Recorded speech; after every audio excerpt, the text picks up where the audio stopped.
A denominação Assembleia de Deus possui mais de 20 milhões de fiéis espalhados por todo o Brasil. Ela representa 40% dos evangélicos brasileiros. São mais de 30 mil pastores, mais de 6 mil igrejas-sede. São mais de 2 mil missionários e milhares de obreiros. Mais de 100 mil locais de cultos nos mais de 5 mil municípios brasileiros. Vejamos agora como surgiu a fundação da Assembleia de Deus no Brasil.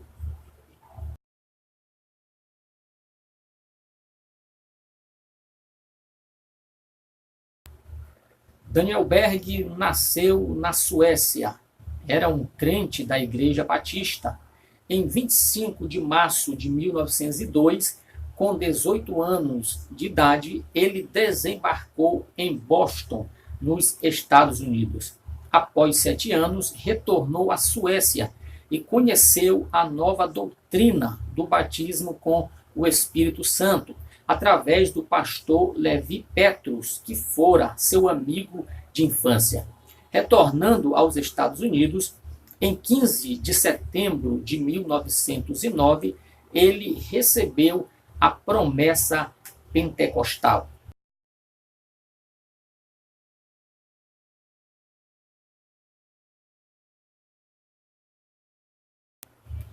Gunnar também nasceu na Suécia. Era crente da Igreja Batista. Em 19 de novembro de 1903, o jovem Gunnar chegou em Kansas City, nos Estados Unidos. Na Suécia, Gunnar era evangelista. Deus havia, por meio de sua palavra e de um sonho, revelado a Wingren que a promessa do batismo também era para ele. Ele orou 5 dias e foi batizado com o Espírito Santo em Chicago. Isso se deu em novembro de 1909. Após, foi pastorear uma igreja batista em South Bend, no estado de Indiana, nos Estados Unidos.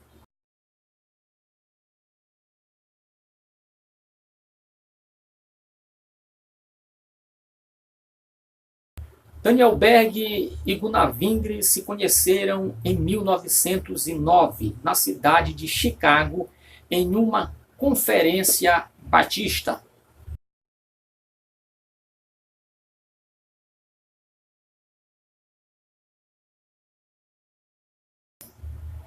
Daniel Berg trabalhava numa quitanda, casa de frutas, em Chicago.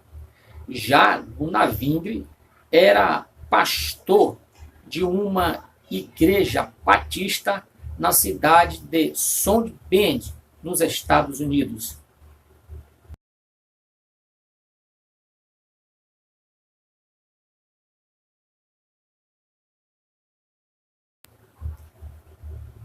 Certo dia do ano de 1910, quando ia para seu trabalho, Daniel Berg sentiu claramente que Deus o chamava para pregar o Evangelho, mas não sabia ainda para onde deveria ir.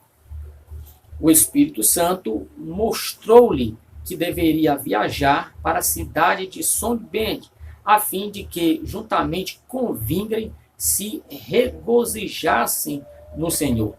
E assim ele o fez. Gunnar tinha um tio que fora um dos pioneiros da missão batista sueca na China.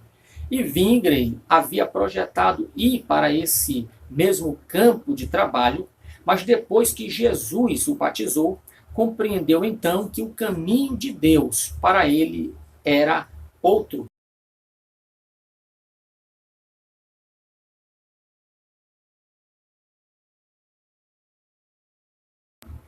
Daniel Berg, chegando em South Bend, encontra-se com Gunnar e conta da sua chamada. Wingren também se sentia chamado para a obra missionária, mas também não sabia o lugar para onde deveria ir. Tiveram então uma semana de oração juntos e depois de 2 dias orando, o dono da casa onde moravam, por nome de Adolph Udin, membro da Igreja Batista em Sony Bend, que era batizado com o Espírito Santo, recebeu uma mensagem em línguas e interpretação, profetizando que Wingren e Berg deveriam ir a um lugar chamado Pará, no dia 5 de novembro do mesmo ano. Nenhum deles sabia onde ficava o Pará, nem se havia algum lugar com esse nome no mundo. No dia seguinte, Wingren foi a uma biblioteca pública tentar descobrir em mapas e livros onde ficava o Pará. Viram então que havia um estado no Brasil chamado Pará. Continuaram orando e pedindo especialmente que Deus lhes mostrasse se realmente ele lhes havia falado. E, ao terminar a semana de oração, estavam certos de que era, em verdade, a vontade de Deus que eles viajassem juntos ao Pará, no Brasil.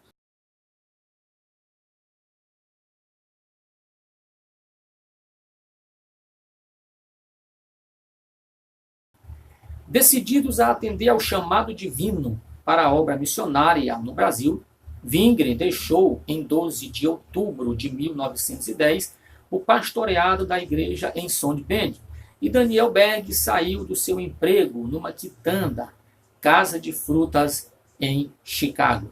Estavam dispostos a obedecer à direção divina, mas, quanto à possibilidade econômica, não havia nenhuma. Um certo dia, quando Wingren caminhava pela cidade, ouviu claramente o Senhor lhe falando: se fores, nada te faltará. Em Chicago, eles tiveram o culto de despedida. Este culto se deu na igreja do pastor B.M. Johnson.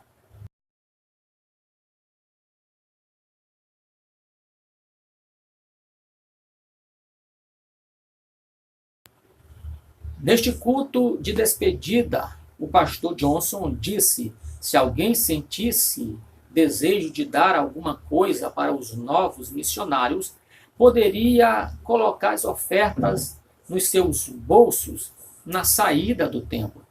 Quando chegaram em casa após o culto, eles verificaram, para sua grande surpresa, que Deus tinha suprido a sua necessidade de uma maneira maravilhosa.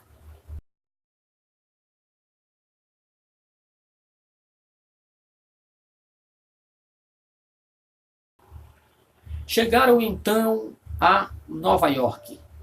Enquanto ainda estavam em Sony Bend, Deus lhes tinha revelado, através do irmão Udin, que eles viajariam de Nova York ao Pará dentro de alguns meses, e o Senhor lhes disse claramente que o navio sairia no dia 5 de novembro do mesmo ano.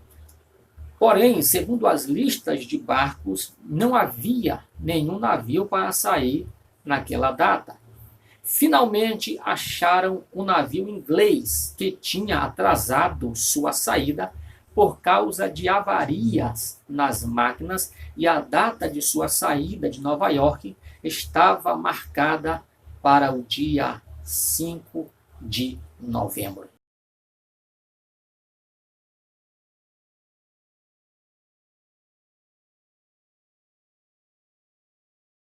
Conseguiram apenas passagem na terceira classe, no navio chamado Clemente. Sentavam em cima de tonéis por falta de assento. Na terceira classe não havia nem cadeiras e nem mesas. A comida era muito ruim. Os cozinheiros colocavam uma panela no convés para os passageiros de terceira classe e cada um ganhava um prato de lata com uma colher. Depois de comerem, tinham de lavar os seus próprios pratos. Os dois suecos ficaram orando o tempo todo. Durante o período em que estavam no navio, oraram por um companheiro de viagem e evangelizaram um outro que veio a aceitar a Cristo como Salvador.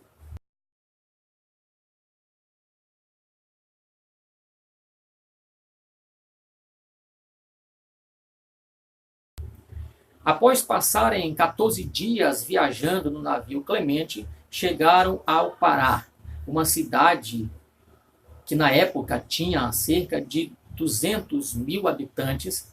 A chegada se deu no dia 19 de novembro de 1910. Ao desembarcarem, Vingre disse para Berg: "Aonde vamos?" Caminharam então por uma rua para ver como era. Cada um possuía apenas uma mala.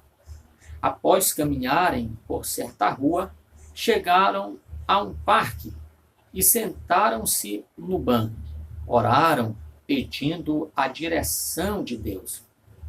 Caminharam por outra rua e encontraram alguns passageiros do navio. Eles falavam inglês e disseram a eles que poderiam ir ao hotel onde estavam hospedados.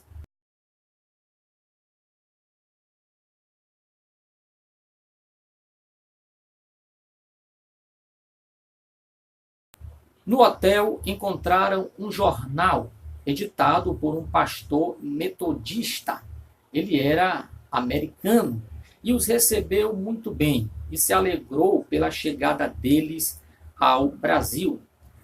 Depois os levou a um pastor batista, que os convidou a permanecer ali por quanto tempo eles quisessem.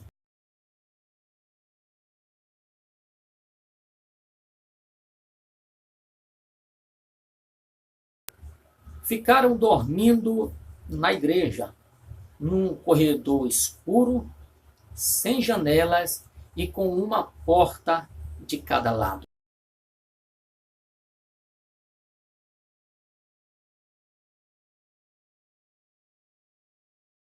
Daniel Berg passou a trabalhar de fundidor, enquanto Gunnar ficava tendo aulas de português com o pastor metodista americano de nome Justus Nelson. À noite, Wingren passava para Berg o que havia aprendido. Daniel Berg sentiu que estava na hora de começar o trabalho evangelístico. Deixou então o seu emprego para que assim pudesse cumprir a missão para o qual ele veio ao Brasil.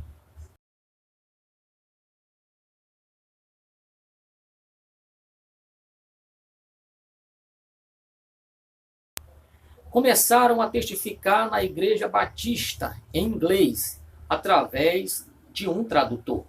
Pregavam dizendo das experiências que tiveram nos Estados Unidos e que Jesus sara os enfermos e batiza com o Espírito Santo. Alguns membros creram e Wingren e Berg fizeram então orações por eles.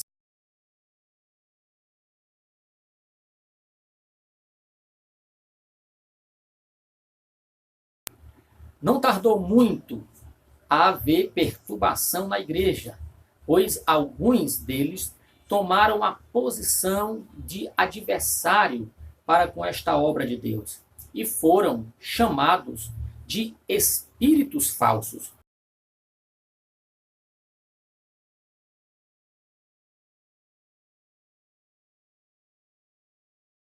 Celina Martins Albuquerque, membro da Igreja Batista, creu na mensagem pentecostal pregada pelos missionários e recebeu o batismo com o Espírito Santo quando orava de madrugada em sua casa no dia 2 de junho de 1911.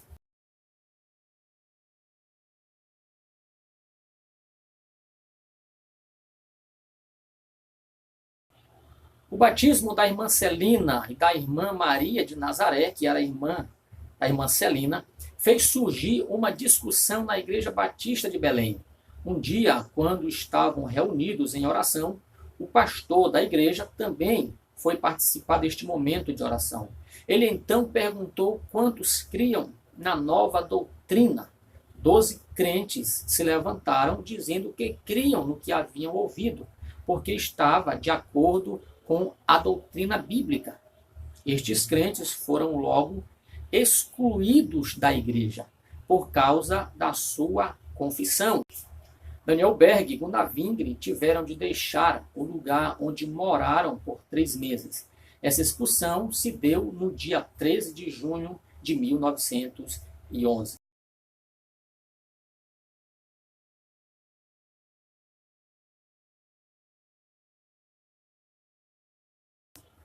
Após a expulsão dos membros e dos missionários, a irmã Celina Martins Albuquerque hospedou os missionários e também o trabalho do Senhor. No dia 18 do mês de junho do ano de 1911, domingo, com 18 pessoas presentes, mais Wingren e Berg, nasceu na casa de Celina Martins Albuquerque a missão de fé apostólica, que em 11 de janeiro de 1918 foi registrada oficialmente como Sociedade Evangélica Assembleia de Deus.